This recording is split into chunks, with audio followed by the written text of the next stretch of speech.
Hi, everyone. My name is Annie Rogers, and on behalf of the ADDitude team, I am pleased to welcome you to today's ADHD Experts presentation titled ADHD and Puberty: How Hormones Shape Behavior and Mental Health in Adolescence. Leading today's presentation is Dr. Paul Mitrani. Dr. Mitrani is the medical director of and a senior child and adolescent psychiatrist at the Child Mind Institute. He has extensive experience evaluating and treating youth with complex mental health problems, including depression, anxiety, OCD, ADHD, tics, gender dysphoria, and autism. He is a graduate of the Triple Board Program at the Icahn School of Medicine at Mount Sinai and is board certified in child and adolescent psychiatry, adult psychiatry, and pediatrics. Through a developmentally based, patient-centered approach, he formulates for each of his patients an ideal treatment plan that can include medication and therapeutic interventions such as parent management training, cognitive behavioral therapy, and insight-oriented therapy. We are very lucky to have him today. And we would love to begin today's webinar by asking a poll question to our live audience that can help to set the stage, especially for our Q&A. If your child with ADHD has entered puberty, which of the following new or aggravated behaviors have inspired you to attend today's webinar? Please select all applicable answers and comment in the text box under the video player to tell us more. In the meantime, for answers to common webinar questions about slides, transcripts, and certificates of attendance, click on the FAQ tab of your webinar screen. And I'm proud to announce that the summer issue of ADDitude magazine is our first ever women's issue. And it includes articles about hormones from puberty all the way to postmenopause, plus PMDD, research priorities for women, and much more. To supplement today's conversation, I would recommend on page 45, we have a chart illustrating how hormonal fluctuations during a typical menstrual cycle impact ADHD symptoms in girls. And that's according to some new research by Dr. Michelle Martel and her team at the University of Kentucky. If you don't yet have the summer issue, you can subscribe to ADDitude today and get 15% off your order thanks to an exclusive subscription offer for webinar participants. Just click the link on your screen to get 15% off ADDitude plus a free copy of the ebook, How the ADHD Brain Works. Finally, the sponsor of this webinar is Play Attention.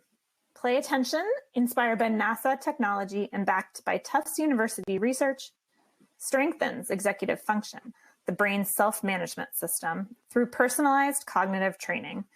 It's designed to help at any age, but is especially valuable during puberty when hormonal changes affect mood, behavior, and attention.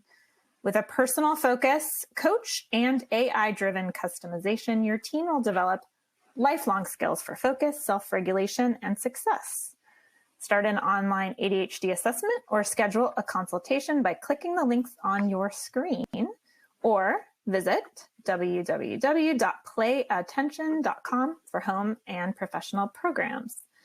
ADDitude thanks our sponsors for supporting our webinars. Sponsorship has no influence on speaker selection or webinar content. Okay, with all of that out of the way, I am so pleased to welcome Dr. Paul Mitrani. Thank you so much for joining us today and leading this important and super interesting discussion. You're very welcome. Thank you for having me. So just to let you know, I'm Paul Mitrani. I do work for the Child Mind Institute, and I don't have any disclosures to talk about, but I do want to talk about ADHD and kind of like the work that we do and all the challenges that can come up, especially during puberty. The Child Mind Institute itself, like we're an independent national nonprofit, and we really are dedicated to helping kids, like transforming their lives, helping their families when they do struggle with mental health or learning disorders. We really do that primarily through like our research, right? So we can understand the brain and how the brain works, and like hopefully have earlier and more accurate diagnoses, and like really understand the treatments that are effective, right? Because we want to make sure whatever's going on with our kids, like we're helping them in the right ways. And that comes over to our clinical care, right? We really use evidence-based, gold standard treatment that we know works, right? Like we want to find the things that are going to help most so that kids can kind of reach their potential. And then the other piece of that is obviously the public education, right? Or the education itself. Like we have the science, we have the resources, and we want to share them so that parents, teachers, policymakers, coaches, like everybody understands what's going on and can really help kids, as opposed to not understanding and potentially making things harder. And we also want to reduce the stigma, because these are treatable things. Like we know how to help kids, and we just need to know what needs to be done in order to help them do better. So next slide. So overview. First off, we're going to, what do parents and teens need to know about how puberty impacts ADHD and mental health in general? How does puberty affect girls and boys differently? Because there are differences based on, the presentations that we can see. There's also questions about how puberty impacts medication treatment, right? Because as kids enter into puberty, sometimes a medication that had been working for a while, like isn't working in the same way. And we want to understand that and what we can do to optimize the treatment. And then next piece is really just helping parents support adolescents during puberty, like helping them understand what's going on, and also helping the kids understand what's going on, because it can be very challenging with all the other demands during adolescence. And speaking of adolescence, so it's interesting because adolescence, we consider it that transitional stage between the physical and psychological maturation, right? Involving cognitive, emotional, reproductive, and social maturation. But it's basically the time between childhood and adulthood. Now, what's interesting is that that period of transition has been longer than it had been in the past. So like kids are starting to do things that adolescents would do a little bit earlier. Like, technology is a good example of that, where like if kids are getting a phone at age 8, like they may be exposed to different things. The other piece is like they're entering adulthood later, right? So right now, like, it's about 10 to 25 that we consider adolescence, as opposed to previously when it was, like 12 to, 20. But that change is significant, right? Because the expectations and kind of what kids are experiencing during that time has changed. And that's where it comes to like how the brain develops during adolescence, right? There's internal factors, right? The puberty hormones that we're going to talk about, and also external factors. And it's always a mix of nature and nurture, right? It's not one or the other. It's how those two things combine to really impact the development. So the internal factors, like I said, are the hormones potentially, or other like biological factors, and external factors are just the environment, like what kids are experiencing. Another thing that actually can elicit earlier puberty, which we've seen a trend towards, is just like calories, or what the environment's like. Like in order to reach or start reproductive maturation, the body needs to know that whatever's in the environment is going to be able to sustain the pregnancy or passing on our genes. Right? So those things come together, and it can affect like the timing of adolescence. But ultimately, during adolescence, what's happening is the brain is getting remodeled. Like the pruning of synapses, meaning those connections in the brain that were kind of established when kids were younger are being refined to make the brain more efficient, right? And that refining comes with other challenges, right? So teens are actually like primed to learn. They can learn things, new things very quickly, but they have trouble picking out the signals from the noise, right? And that's where we can see some of that decision-making not be as ideal as we want to. Part of the reason for that is because, the brain is really only 80% of the way done with maturing. Like most, studies have shown that we expect the brain to be fully mature around age 25.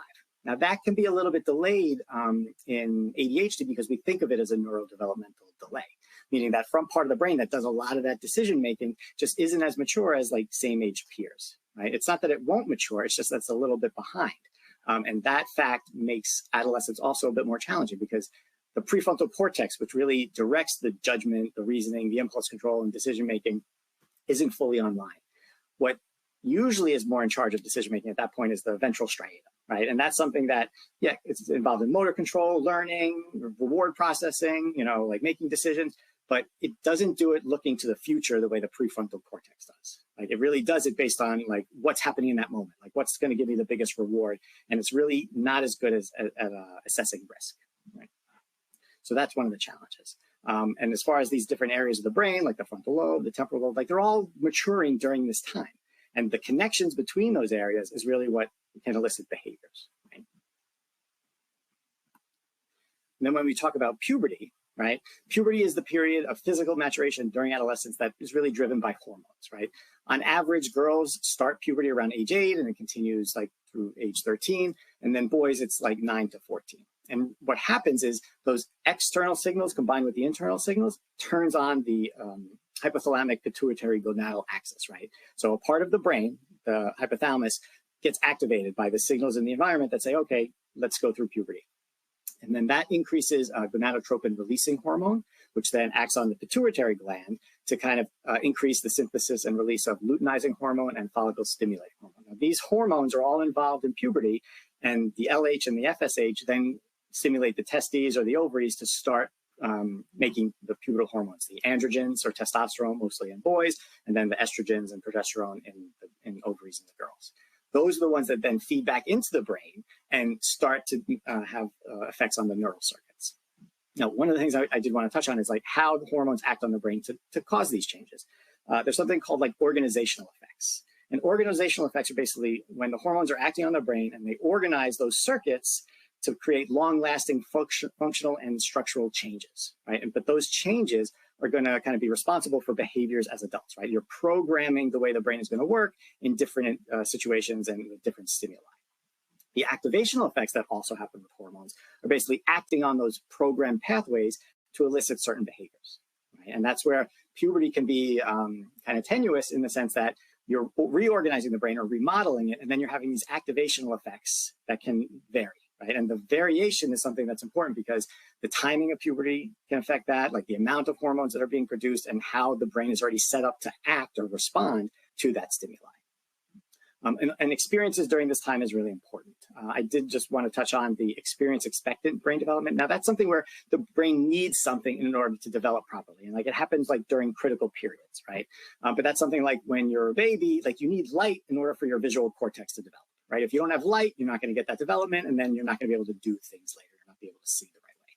But experience-dependent brain development is more about the experiences and how they interact with the brain, systems that are already there, and how there can be like these, direct and indirect effects. Right? So the hormonal changes and like the responses to hormones, which we'll talk about, can elicit certain behaviors, but then also those experiences around that or kind of combined with that can make other changes.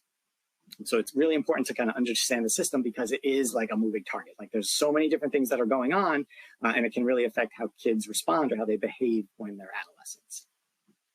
The other part of puberty that's important is that it's a time in development where the brain has a lot more excitatory neurons than inhibitory ones, right? So you can think about the excitatory ones as like the gas, right? The things that motivate us or kind of get us to do other things.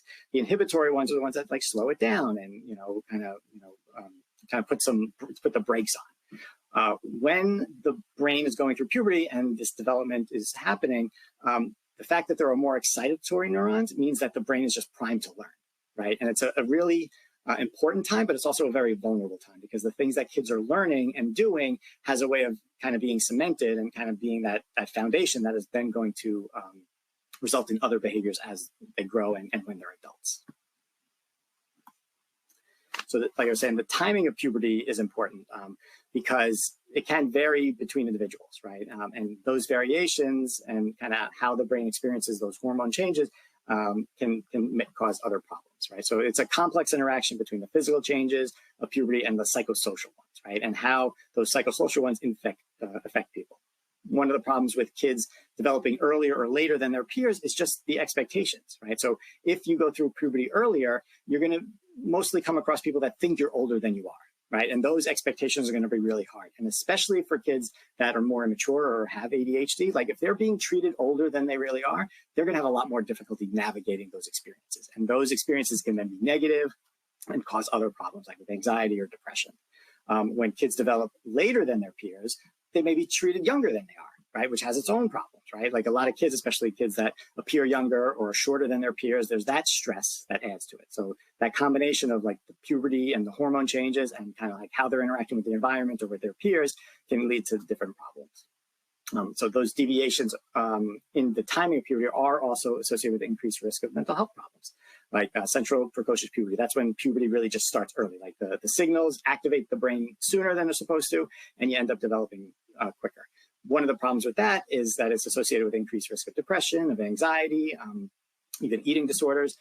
because of the brain's flexibility or that neuroplasticity during that time is kind of, the window is shortened. So like the brain is immature in a lot of ways. And like if the hormones are kind of solidifying some of those changes, they're solidifying them at an earlier age where there may be more trouble as they get older. Idiopathic, hypogonadic, tropic, hypogonadism is when the hormones aren't there, right? So something happens and kind of short circuits the development of, puberty and the synthesis or release of the testosterone or the estrogen or the progesterone, and it causes problems, right? Because now the brain is not maturing as it's kind of designed to. It's not having those experiences, and that can create other problems. So as far as looking at for signs of early puberty, the general first sign of puberty in boys is increased gonad size, or the testes increase in size because now they're producing hormones. That usually occurs, like I said, between like 10 to 14. But if it's before age 9, that's what we consider in early puberty. And then for girls, usually breast buds are the first thing that we see as a sign of hormones starting to circulate. If that happens before age 8, or even if menstruation happens before age 10, we consider that early puberty. But the kind of more physical signs that you can see with early puberty is just like when pubic hair or underarm hair starts to develop, like if kids start to get more body odor or acne, or even a growth spurt, like those changes are signs that puberty is starting. So if we see those things earlier, it's a sign that something's going on and it really needs to be evaluated. Okay. Now, as far as the hormones, the puberty hormones, estrogen, comes in different forms, but estradiol or E2 is the most common one in girls. And it's interesting how that works, because when we talk about ADHD, right, we talk about the prefrontal cortex a lot and how that needs a certain amount of stimulation to function, right, to make decisions, to pay attention. And it's when that part of the brain is understimulated, we see the symptoms of ADHD, right? Because the brain wants to compensate. It wants to get the right amount of stimulation. And the inattention or the fidgetiness, like the impulsivity, like all those things are stimulation that are going to help the brain get what it wants, right? It's not always the best decision how it's getting it, but it's getting it. And that really does involve dopamine and dopamine's effects on the prefrontal cortex. As far as some of the behaviors that we can see or the dysregulation, that can be for two reasons. One, because when the prefrontal cortex is getting stimulation that it needs, or the right amount of stimulation, it has more control over the amygdala or the limbic system, which are kind of more those emotional-based systems. So the lack of stimulation results in less control over that, which is where we can see some of the behaviors come out. And the other part is just those behaviors are stimulating, right? So like having big reactions, like being impulsive, those are things that the brain will do to kind of get stimulation that it wants. The way estrogen can work is it actually increases dopamine activity in the brain, right? So that can be associated with improved cognitive function, improved emotion regulation. Like estrogen in general is really important. So like with the dopamine activity, right, which is what's going to be stimulating the prefrontal cortex, like it increases the expression of or synthesis of dopamine, the expression of the receptors that dopamine works on. It also decreases the breakdown and the reuptake of dopamine, so dopamine can stay around longer to do its job. Right. So when estrogen goes up, like we can see improvements in a lot of these symptoms, right? So as far as learning, memory, attention, behavior regulation or mood regulation, like those are all things that we tend to see more of when estrogen is higher. But when estrogen goes down, and again, because of the menstrual cycle, like there's going to be fluctuations, we tend to see decreases in cognitive function or attention, or increases in hyperactivity and impulsivity, or even just those big emotional reactions, because the brain isn't getting something that's supporting it. And then there's like nuances to that. And one of them is related to progesterone, which is also secreted with estrogen to kind of regulate the menstrual cycle and, ovulation. So progesterone increases dopamine release in the striatum, right, which is that reward area, and protects neurons, dopamine neurons, but it also can decrease dopamine activity in the prefrontal cortex. So its impact on cognition, mood, ADHD symptoms is related to how estrogen works in the brain. So what we can see is like when progesterone is low and estrogen is low, we can see worsening of inattention, right? But those levels, like, the level of progesterone doesn't necessarily impact the hyperactive symptoms that we see with estrogen, okay? The other thing with estrogen is it does help us, or help women more, just with general well-being, right? So there's cardiovascular or protective effects on the cardiovascular system, there's bone health, inflammation, and pain. So estrogen does do a lot to help regulate things, and the fluctuations in it can cause different symptoms at different times during the cycle. Okay? And then testosterone is the primary hormone in men or boys, and that increases dopamine turnover in the dorsal striatum. It also changes the expression of dopamine signaling genes and increases dopamine release in the mesolimbic tract. The reason why that's important is because when testosterone goes up in boys, we usually see more impulsivity, like, or more risk-taking behaviors, right? We also see them like driven towards like seeking out more rewarding stimuli. And that's something that, testosterone tends to increase, and that's where we can see a change in symptoms in ADHD when boys are going through puberty. Now, how does this all impact behavior, right? So it's tough, right? So adolescent behavior is always going to be challenging, and it's a time where kids are really primed for learning, right? Because their brain is just like, pumped up. It wants to learn. It wants to have new experiences. And what they're really looking for is, they're exploring their identity, right? Or their sense of self. They want this independence from their parents. And, a lot of times that can lead to some like hyper rational thinking or black and white thinking where they think they know best. I can't tell you how many times my son has told me he knows more about these things than I do. And not that he doesn't know things. It's just that black and white thinking tends to be more in adolescence. And part of it is because, again, they want that independence. There's also, like I said, the increased novelty and thrill seeking, because you're really supposed to be getting out of the nest at this point, right? Like, you're supposed to be trying new things and figuring out like what your passions are and kind of the things you want to pursue. And the changes related to that can be hard. Like, they can make bad decisions. It can lead to more conflict with friends and family. But that's part of it. Like, they're just seeking something. One of the reasons why they have more of that thrill-seeking behavior is because their baseline levels of dopamine are generally lower, right? But the response to something stimulating or rewarding is much higher, right? So you can think about it as like kind of like you're kind of dulled, and then all of a sudden you do something that's really exciting and you feel great. And it's almost like chasing that high, where those behaviors that cause that increase in dopamine are going to be reinforced, right? So like those lower baselines of dopamine are going to be triggered or triggering when we see more positive experiences, right? So like that shift or that learning curve is something we want to kind of look out for. We can also see changes in mood and energy levels. We also see a significant change in sleep for adolescents, especially during puberty, where their brain just wants to be up later. And part of the reason for that is because their brain wants to be out experiencing the world, right? Like making new connections, like, making new friends. So their brain doesn't want to settle down the way it did when they were younger. One of the challenges with that is that most teenagers are sleep deprived, because most teenagers are getting less than 7 hours of sleep because they're going to bed later, and then they got to wake up for school early. Right? And then they're sleeping during the day, or they're not as active. So like that's something that can be really challenging during adolescence. There's also that increased focus on relationships, whether romantic or social. Friends are the priority. Parents don't know what they're talking about. And because their friends are also teenagers, they're getting that reinforcement, right? Like, yes, your parents are awful. Like, they took away your phone, or they did this, so it just reinforces a lot of that conflict. But at the same time, teenagers are also more self-conscious, right? They see their peers. There's more of that comparison, right? And it can create challenges. So like all these things come together to create a more challenging time for teens and parents, right? And teachers, anybody that's kind of involved, in their day-to-day life. I mentioned this earlier as far as the prefrontal cortex, like not being fully formed or online, which means that they have less self-control, right? Their decision-making is underdeveloped compared to what an adult is. And that can lead to other challenges with parents, because our brains are fully developed. Like, we can think about things more logically. We're not, making decisions as much on emotion as maybe teens are. And that's really tough. But teens, they understand risks, but the way their brain works is they're weighing the rewards from an activity much higher than the risks. Right? It's not that they think that they're invincible. It's just that, well, it's much better to get this reward. I don't need to worry about that risk, right? They're not looking long-term the way that an adult does. But with all that said, like, there are behavioral challenges: impulsivity, intense emotional reactions, risky behaviors. And it's tough for kids, right? Because they're going through all of this as their hormones are changing, as they're dealing with ADHD or kind of other problems in combination with all the social things. Kind of just a brief overview for ADHD. So like I said earlier, it's a neurodevelopmental disorder, but there are noticeable differences between boys and girls, just specifically like how they present. But the global prevalence is about like 5%. Different studies looking at different regions, it can vary. But usually what we think of, or when we see ADHD, is between the ages of 6 and 18. The ratio of boys to girls, as far as prevalence, is like 3 to 1 during childhood.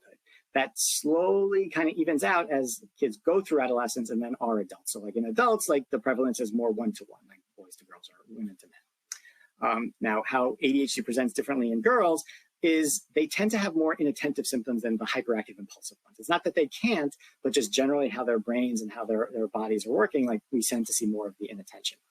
We also can see more of the mood and emotional symptoms in girls.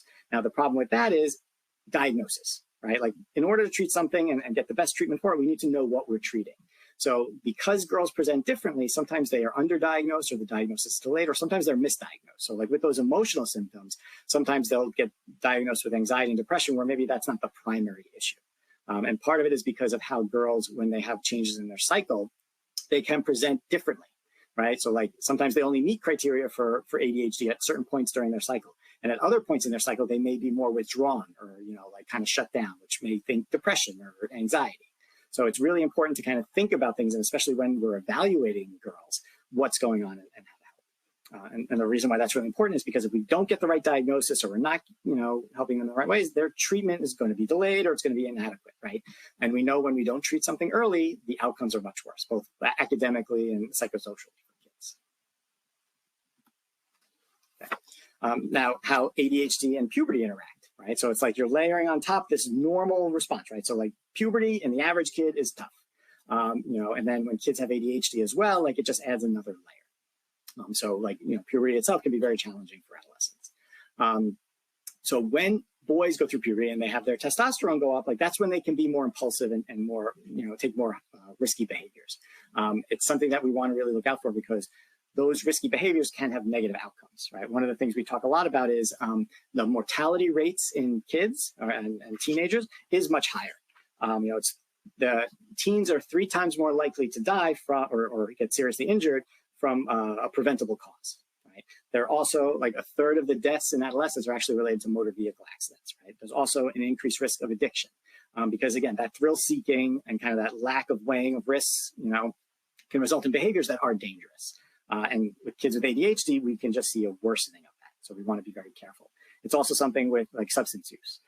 Kids can impulsively try something and then get addicted to it. And the studies that have been done on addiction, especially if there's a family history of addiction, is like treating ADHD is actually one of the best ways to reduce the risk of addiction. Because if kids aren't acting impulsively, then they're less likely to get into something that can become a problem later.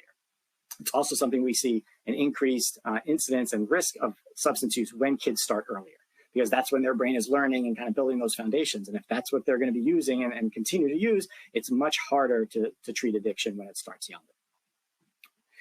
The other piece is, with girls and how like their cycle changes, right? So the initial rise in estrogen and progesterone during puberty, along with the cyclical changes, can exacerbate symptoms. And the next slide will get into kind of the more specifics of that. But as far as girls, there is this like idea of a double whammy, right? So like if you have ADHD and you're going through puberty, like you're going to have more trouble with executive function, right? Or attention and kind of, learning and memory. You can also have increased hyperactivity and impulsivity or increased emotional dysregulation, so more mood symptoms. And that's in line with when we see those ups and downs in estrogen on top of the ADHD itself. So with all of that too, it's also really challenging because of all the environmental challenges or the demands of adolescence, right? You got to do school, you're doing extracurricular activities, like you have family stresses or, friendship drama. Like all those things can make it really harder, especially when the brain is more immature and not processing information the same way and very quick to react. Like it has a way of increasing the difficulties that kids have, right? So puberty itself, normal and hard, but ADHD on top of that can create more challenges.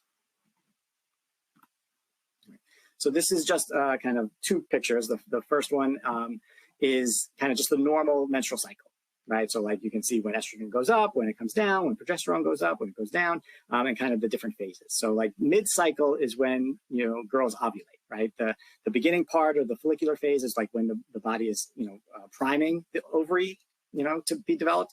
And then ovulation happens. And then usually towards the end of the next phase, the luteal phase, is when menses starts.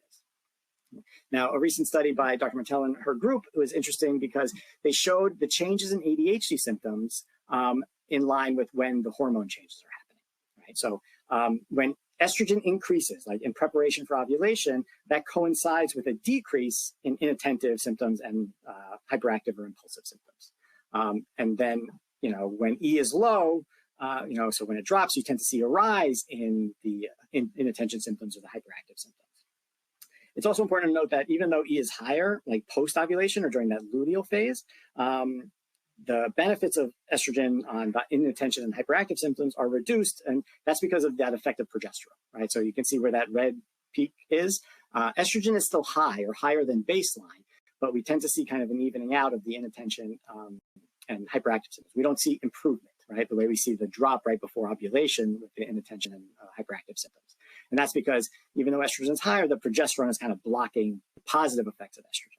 And girls go through this every month, right? And if they have ADHD, these symptoms are going to fluctuate throughout the cycle, and it can be really hard to pin down what's going on and the best way to help them.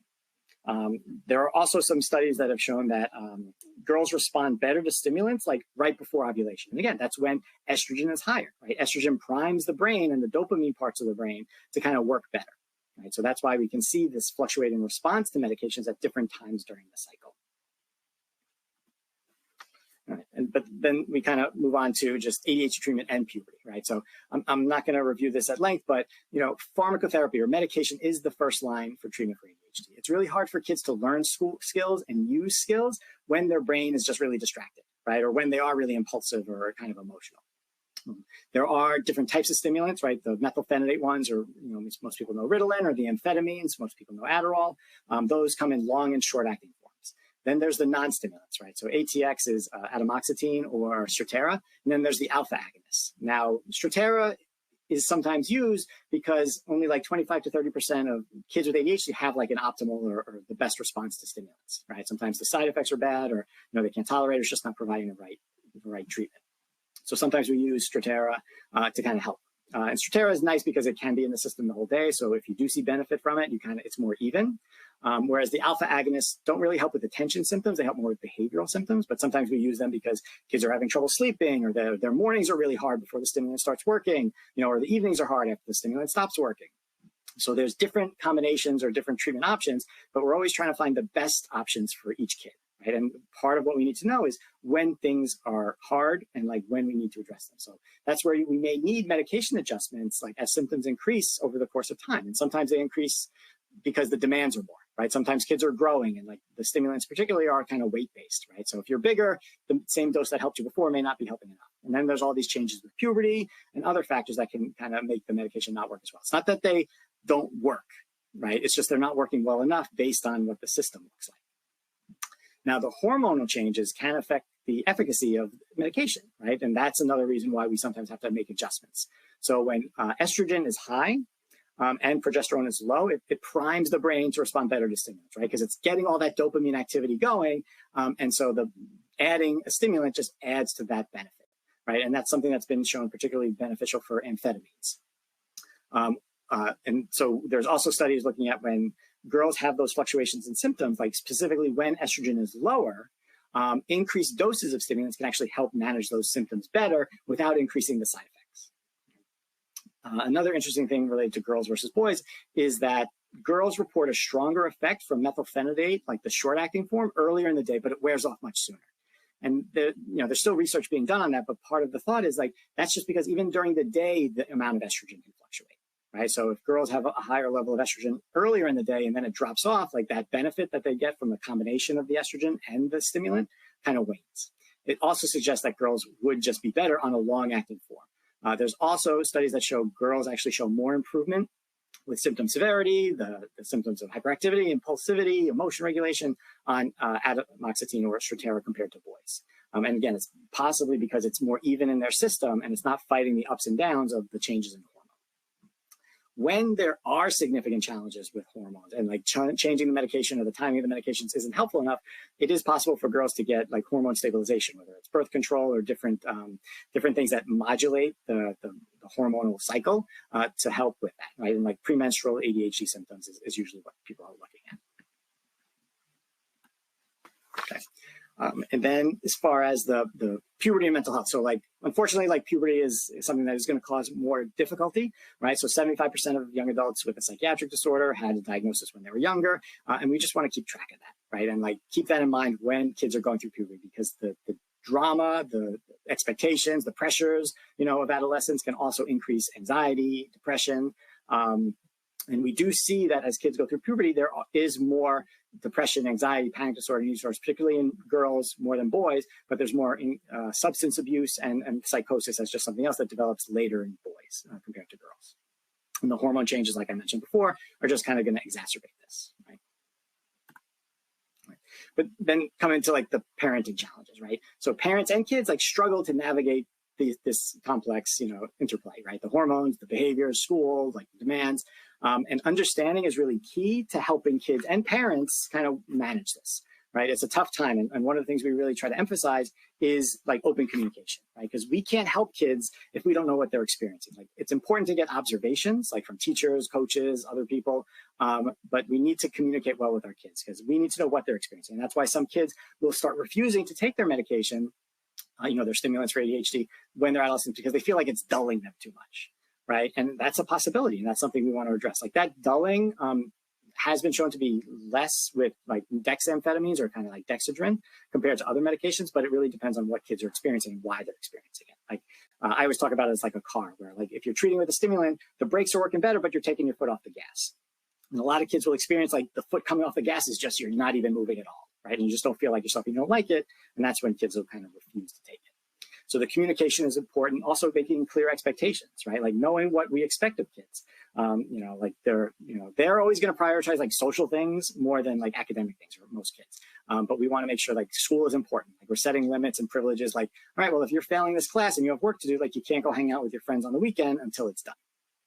And that's where balance and support is also important. So balance, like in order to be well, we need to eat well, sleep well, have physical activity, but we also need to do the things we need to do and the things that we want to do. And you got to have a balance. So if it's out of balance, like if a kid's staying up until 2 a.m, like texting or doing homework, they're not getting the sleep they need. And that's going to make the day harder, right? So we got to make sure we do that and not overscheduling kids or really prioritizing the things that are innately rewarding to them, right? But then the big piece, and actually one of the things I guess, play attention is kind of looking at is like promoting self-regulation, which is an important thing. So self-regulation is the ability to manage thoughts and feelings to promote goal-directed actions, right?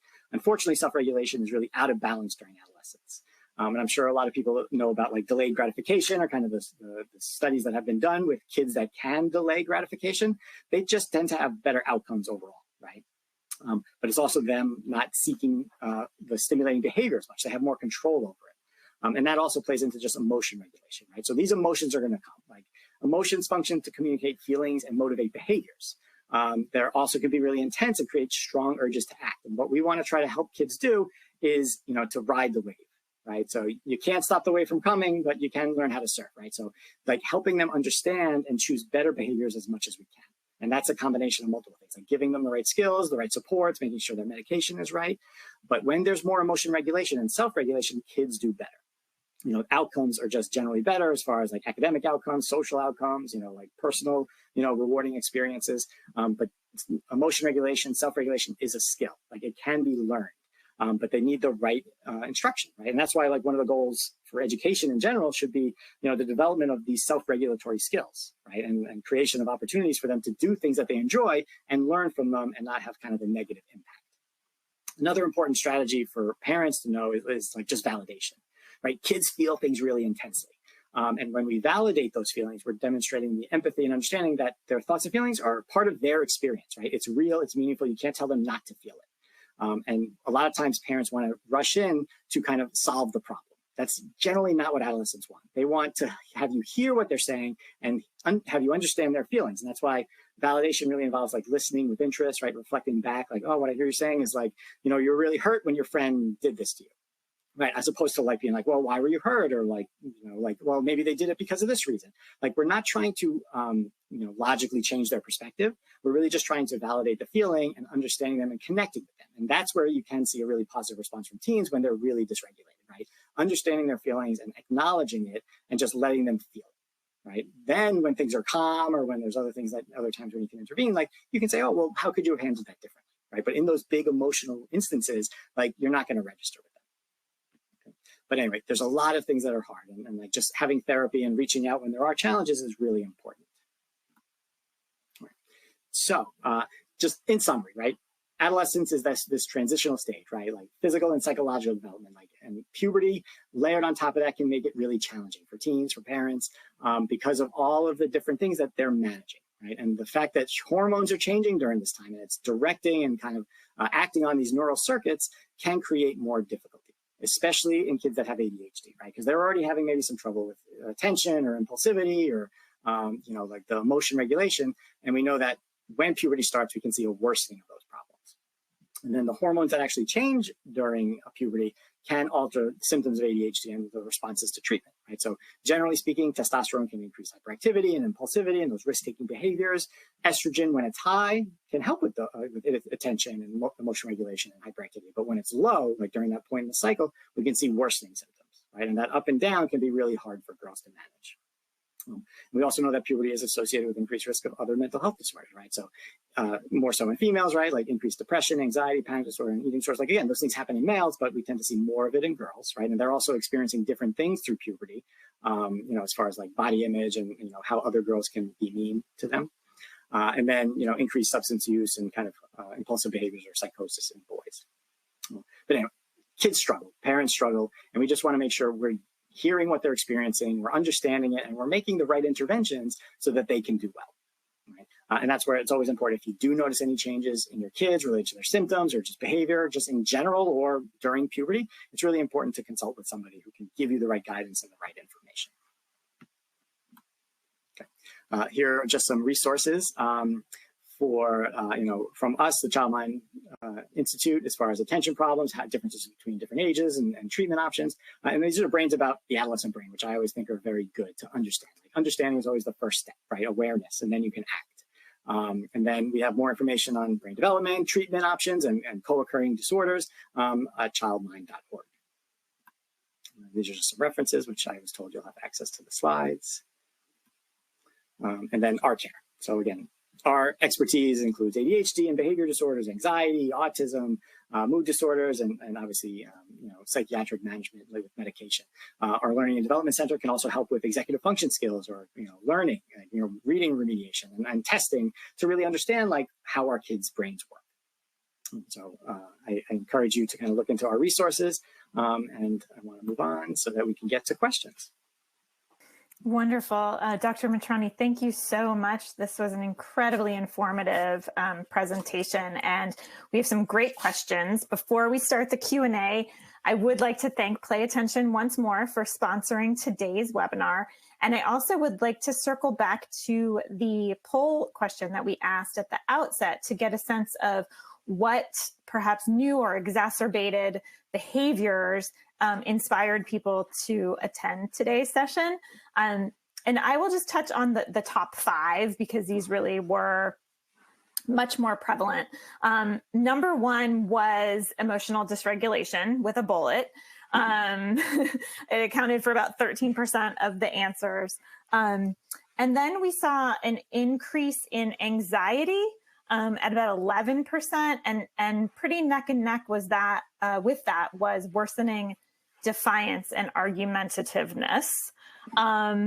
Then executive function challenges, and finally number 5 was social struggles and also self-esteem. Those sort of tied. So I would love to touch on number 1. Emotional dysregulation is not technically in the DSM for the diagnostic criteria for ADHD, but it is number 1 on our list.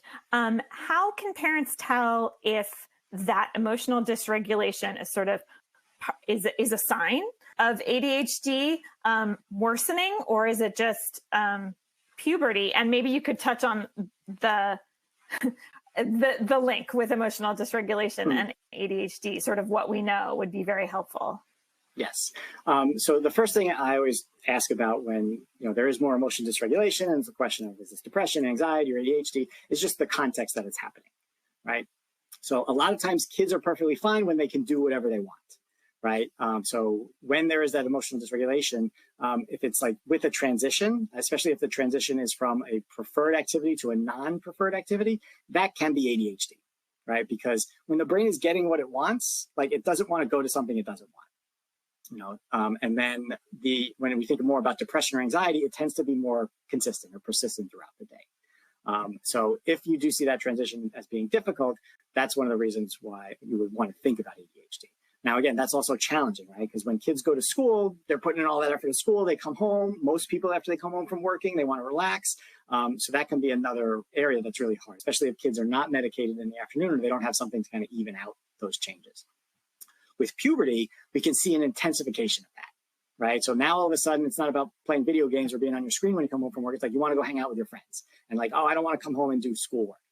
So like those emotionally reactive episodes can be related to the same thing, where it's like they want to do something that they want to do. They were just at school all day. They don't prioritize homework as much as like hanging out socially. So they're going to react more. But yes, it's also normal for kids to be more emotional during puberty, right? It's just the way their brains are working. And that thrill-seeking drive is part of the reason, because they want to feel good. Like we all want to feel good. And it's just their baseline levels of dopamine tends to make them feel more dull, right? And it's like they really can have more of a reactive mood and they want to feel good. So when they can't do something that makes them feel good, they're more likely to react. We do want to keep an eye out for like depression and anxiety, which are going to present differently, right? Like depression is like when kids really don't even want to do the things they normally would want to do, right? They're not motivated. They're more withdrawn, and you're just seeing a real change in their mood that's like consistent, like whether they're in school, they're out of school, they're on vacation, can be really concerning. Anxiety is also, it's one of the most common things that we see, and there's different types of anxiety. But because of the changes in the demands during adolescence, we can see more anxiety because kids have to navigate all this, right? And relationships change and kind of like looking for your identity and trying to find your people, like all those things can increase anxiety. And anxiety is also normal, right? It's like our survival instinct. So like that fight or flight system, if it's related to anxiety, can lead to some of that emotional dysregulation, right? Because it's like you feel like there's a threat, whatever the situation may be, and you react very strongly to it. But that's where anxiety can overlay it with a lot of these different things, and why anxiety can present more and in different ways as kids go through puberty. Wonderful. And anxiety was number 2 on our list. Tied with that was defiance. So I would love to touch on that. So I guess a couple different things. First of all, you talked very eloquently about how drama and defiance can be a sign, that the brain is just seeking more stimulation. And so one thing is, how can parents not take the defiance personally? And for those parents who also have ADHD, recognizing that rejection sensitive dysphoria and emotional dysregulation is a real thing that the parents are experiencing as well. Yes. And then B, how can we respond in a way that recognizes, okay, this is the brain seeking stimulation, but also it is not sustainable for family life. Yes.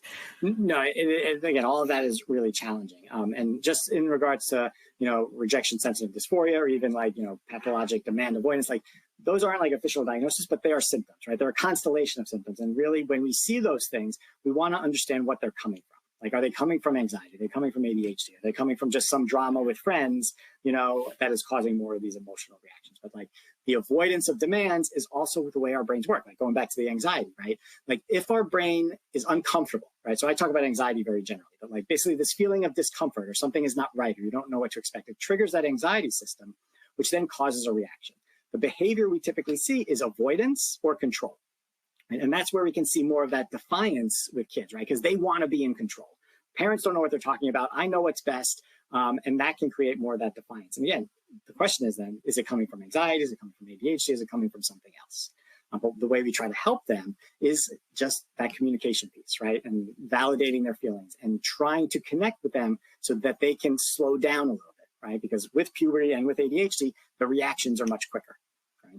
And like, slamming doors or kind of the arguing, the yelling, like it's all part of their brain trying to learn and trying to find pathways into getting what they want, right? But we also need to set clear limits and expectations, right? So like with the defiance, like even as the refusing to take medication as an example, like if we have good evidence from teacher reports or from what parents are observing that they need this medicine, they do better on the medicine, well, then we have to hear why they don't want to take it and find some sort of compromise. But at the same time, parents need to set the limits. Like, all right, well, like I said, like if you want to go out on the weekends, you got to take your medication all week, right? Or if you want to have your phone after you get home from school, like you got to take your medication every morning. And that can be challenging because of that defiance. And that's where it really is important to help or to find help through like professionals, right? Because sometimes it's really hard to work with kids because of that defiance.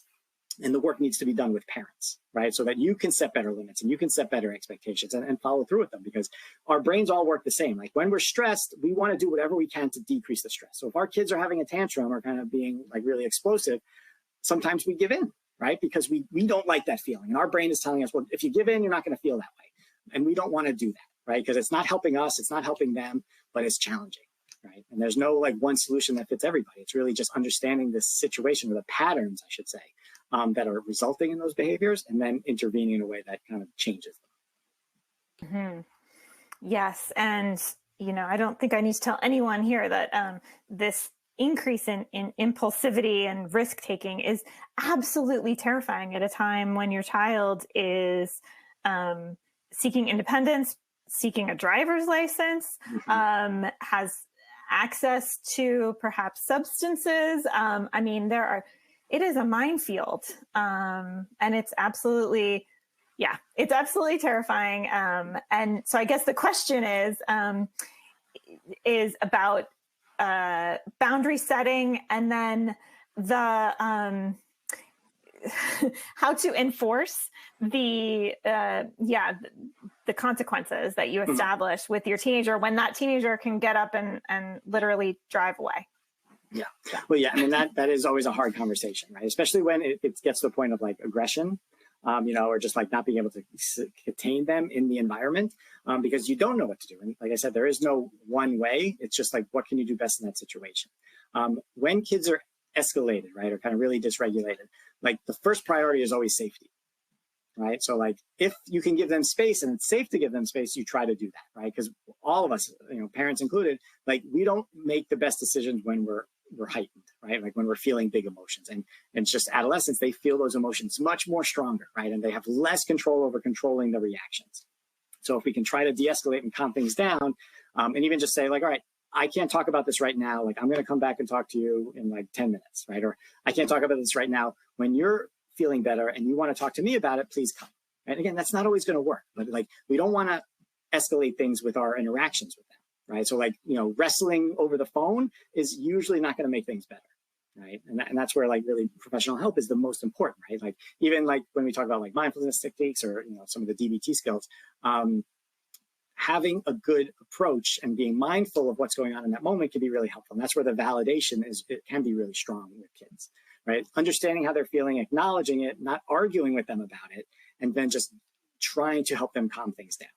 Because when they're calm, they're more likely to do that. And I see a lot of kids where they have these big episodes. They're saying they hate their parents or they're threatening them. And then like after they're calm again, they feel bad, right? Because it's not like they're choosing that behavior, right? The brain is driving them to do that because of whether it's, the impulsivity or kind of the big, strong emotions, or even, some of the risk taking. Like they don't see the risks the same way parents do, right? So there's always going to be that conflict. Like they're going to be like, well, there's nothing wrong with that. I did that last weekend and nothing bad happened. Well, but that's because nothing bad happened last weekend. It doesn't mean things won't happen bad the next time. But they're not seeing it that way. And that's where us understanding that as parents and also kids understanding that is important. Yes, that also short time horizon of the adolescent brain. Okay, we have a lot of questions regarding medication. So I would love to turn to that. And you spoke about the fact that it may be appropriate to adjust girls' medication due to the hormonal swings of their monthly menstrual cycle. A number of parents of boys wondering, is it normal and expected for medication to begin working differently, maybe not as effectively, or new side effects to emerge during puberty? And along those lines, what would be some signs that it's time to adjust medication or consider medication? Well, whenever we're thinking about interventions in general, like, is there impairment? Is the behavior, the symptom interfering with something? And if it is, do we need to address it? And then how do we address it, right? So some kids, they can get by, right? We see this a lot. We see this a lot with, the attention piece of school. Like, so kids that are really bright can kind of put in the effort and the energy and do well in school. It's just they're doing it with effort, right? And sometimes that effort is exhausting. So like a kid that's doing well in school where we don't really see impairment, maybe you don't need to start medication yet, but you always want to keep close eye on if anything is becoming more difficult, right? So as an example, like if a kid has trouble with impulsivity or hyperactivity or attention, and they're really putting a whole lot of effort in the school day to kind of maintain themselves, they're more likely to react and be exhausted by the time they come home, right? So like if they're doing well and then we see a change in behavior, that may be a sign that, all right, maybe we do need to start medication. Or if they're on medication, all right, maybe we need to adjust it.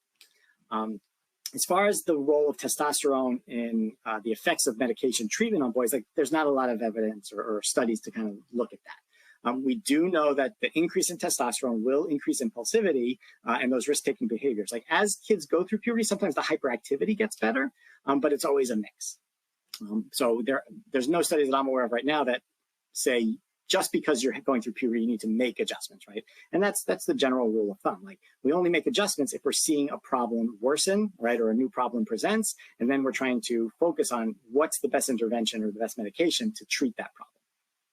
As far as the response, like, yeah, that can change over time for the reasons I mentioned. And we want to make sure it's the right medicine. And sometimes, like, there's not a lot of, different stimulants. Like the biggest difference is, how long it lasts or kind of how it's absorbed. But for the most part, methylphenidate medications are methylphenidate. Like there is Focalin or dexmethylphenidate, which is kind of like a more specific version. Like all other Ritalins or methylphenidates are like a mixture, right? By just having the right-handed version of the medication or methylphenidate, some kids respond better to that. Some kids will have less of a reaction or side effects from it. So it's always worth trying that if somebody's been on methylphenidate or Concerta for a while and you want to try something that's the same class but slightly different. But then it's always about the duration, right? So Concerta tends to be the longest lasting of the methylphenidates. So it all depends on how much time you need in the system.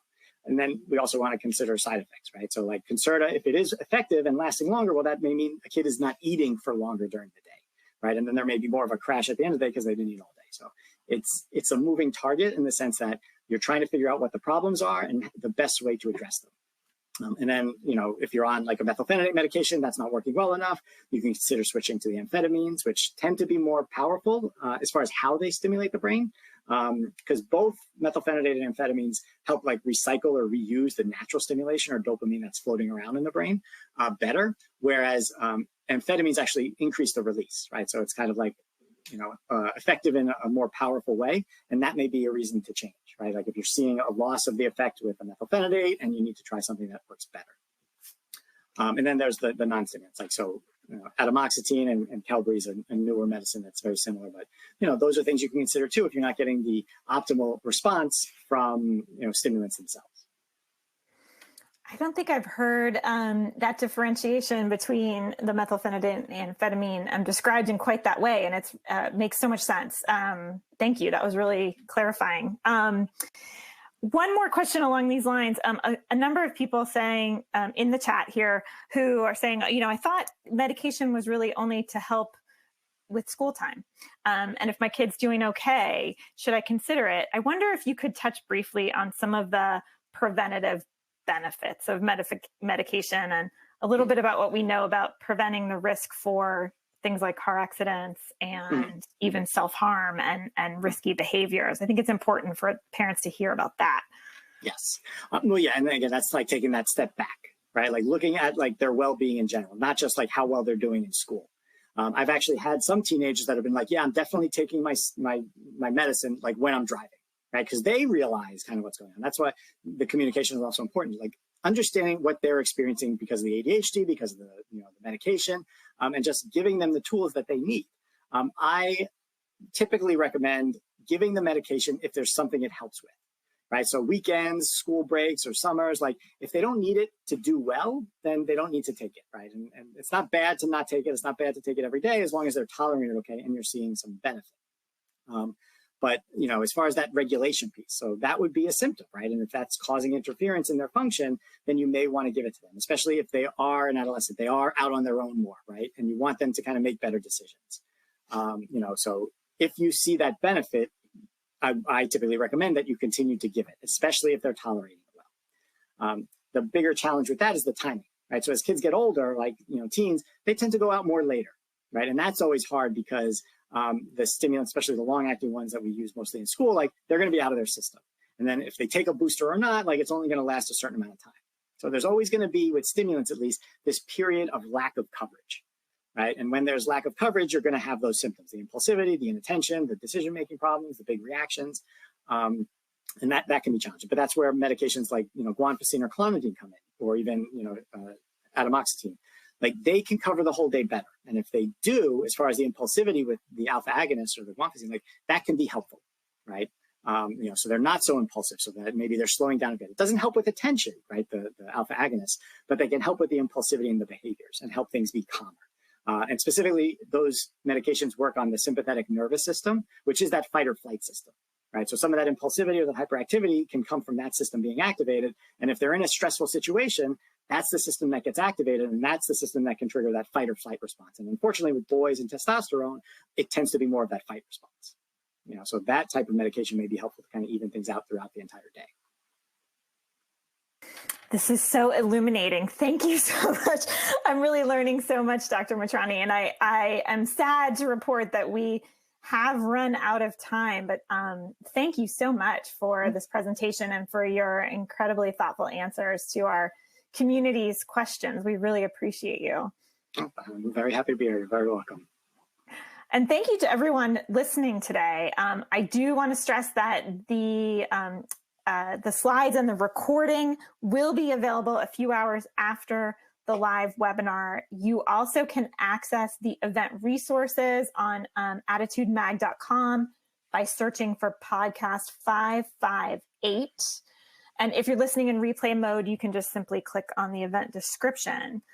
Also, please know that our full library of ADDitude webinars is available as a podcast. It's called the ADHD Experts podcast, and it's available on most streaming platforms. We do have webinars every single week, and here you can see our 2 upcoming webinars next week and the week after. And I do want to mention that we do have a number of events in the future for parents of adolescents, including one coming up in June on rejection-sensitive dysphoria, which we touched on ever so briefly today, in teenagers. So to make sure that you don't miss out on any future webinars, articles, or research updates, just sign up for our newsletters at additumag.com/newsletters. Great, Dr. Mitrani, thank you once again, and thank you everyone for being here today. We hope you have a wonderful rest of your day.